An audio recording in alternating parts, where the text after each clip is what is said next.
ನೋಡಿ, ಕೇಂದ್ರ ಸರ್ಕಾರ ರಾಷ್ಟ್ರೀಯ ಶಿಕ್ಷಣ ನೀತಿ NEP 2020 ಅಂತ ಜಾರಿಗೆ ತಂತು. ಅದನ್ನ ರಾಜ್ಯ ಸರ್ಕಾರ ಒಪ್ಪಲಿಲ್ಲ. ರಾಜ್ಯ ಸರ್ಕಾರ ಏನಕ್ಕೆ ಒಪ್ಪಲಿಲ್ಲ ಅಂದ್ರೆ ಕೇಂದ್ರ ಸರ್ಕಾರ ಬಿಜೆಪಿ ಗೌರ್ಮೆಂಟು, ರಾಜ್ಯ ಸರ್ಕಾರ ಕಾಂಗ್ರೆಸ್ ಗೌರ್ಮೆಂಟ್. ಅದಕ್ಕೆ ರಾಜ್ಯ ಸರ್ಕಾರ ಒಪ್ಪಲಿಲ್ಲ. ಅದೇನ್ ಮಾಡ್ತು, ತನ್ನದೇ ಆದ ಶಿಕ್ಷಣ ನೀತಿನ ಜಾರಿಗೆ ತರ್ತಾ ಇದೆ. ಅದನ್ನ ಸ್ಟೇಟ್ ಎಜುಕೇಶನ್ ಪಾಲಿಸಿ ಅಂತ ಕರೀತಾ ಇದ್ದಾರೆ.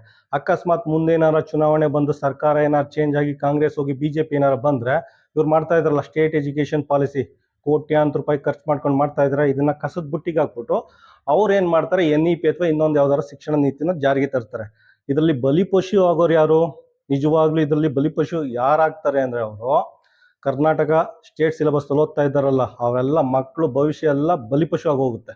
ಮತ್ತೆ ಶಿಕ್ಷಕರು ಇರ್ತಾರಲ್ಲ ಪಾಠ ಮಾಡಕ್ಕೆ, ಇವರು ಪಾಠಕ್ಕಿಂತ ಜಾಸ್ತಿ ಈ ರಾಜಕೀಯ ಪಕ್ಷದ ಐಡಿಯಾಲಜಿ ಮತ್ತೆ ಇವರು ಸಿಲೆಬಸ್ ಚೇಂಜ್ ಮಾಡ್ತಾ ಇದ್ದಾರೆ. ಇದನ್ನ ಅರ್ಥ ಮಾಡ್ಕೊಳ್ಳೋದ್ರಲ್ಲೇ ಅವ್ರದ್ದು ವರ್ಷ ಪೂರ್ತಿ ಶೈಕ್ಷಣಿಕ ವರ್ಷ ಮುಗಿದೋಗುತ್ತೆ.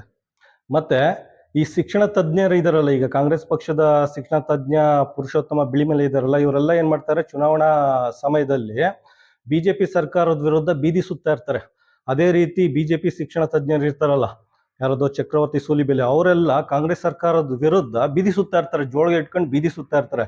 ಇವರೆಲ್ಲ ಶಿಕ್ಷಣ ತಜ್ಞರಾಗಿ ನಮ್ಮ ಮಕ್ಕಳು ಭವಿಷ್ಯ ರೂಪಿಸುವಂತ ಆಗ್ಬಿಟ್ಟಿದೆ ನಮ್ಮ ರಾಜ್ಯ.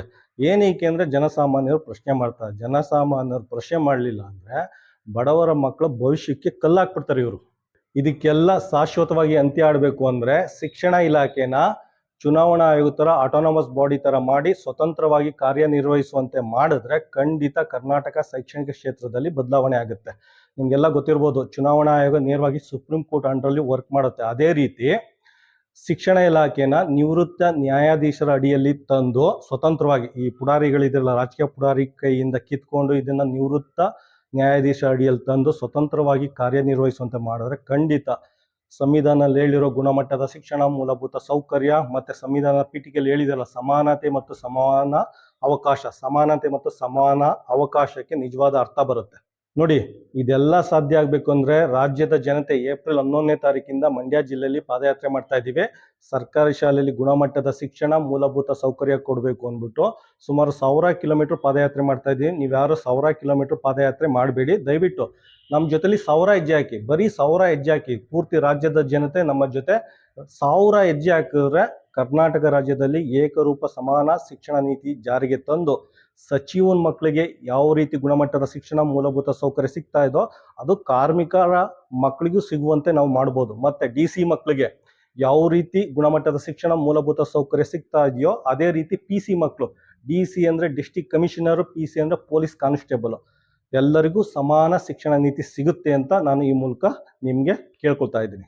ಕೊನೆಯದಾಗಿ ರಾಜ್ಯ ಸರ್ಕಾರ ಯಾವಾಗ ನಮ್ಮ ಮಾತು ಕೇಳುತ್ತೆ ಅಂದ್ರೆ, ಕರ್ನಾಟಕ ರಾಜ್ಯದಲ್ಲಿರೋ ಪ್ರತಿಯೊಬ್ರು ತಾಯಂದಿರು ನಿಮ್ಮ ಹಳೆಗೈಲಿ ಹಳೆ ಎಕ್ಕಡ, ಬಲಗೈಲಿ ಮೋಟ್ ಬರ್ಲ್ ಇಟ್ಕೊಂಡು ಬೀದಿಗಿಳಿದ್ರೆ ವಿಧಾನಸೌಧದಲ್ಲಿ ಕೂತವರಲ್ಲ ದಲ್ಲಾಳಿಗಳು, ಅವರು ನಮ್ಮ ಮಾತು ಕೇಳ್ತಾರೆ. ಮತ್ತೆ ಲೋಕಸಭೆಯಲ್ಲಿ ಕೂತಿದ್ರಲ್ಲ ದೊಡ್ಡ ದಲ್ಲಾಳಿಗಳು, ಅವರು ನಮ್ಮ ಮುಂದೆ ಮಂಡಿ ಊರು ಕೂತ್ಕೊಳ್ತಾರೆ ಅಂತ ನಾನು ಈ ಮೂಲಕ ತಿಳಿಸ್ತಾ ಇದ್ದೀನಿ.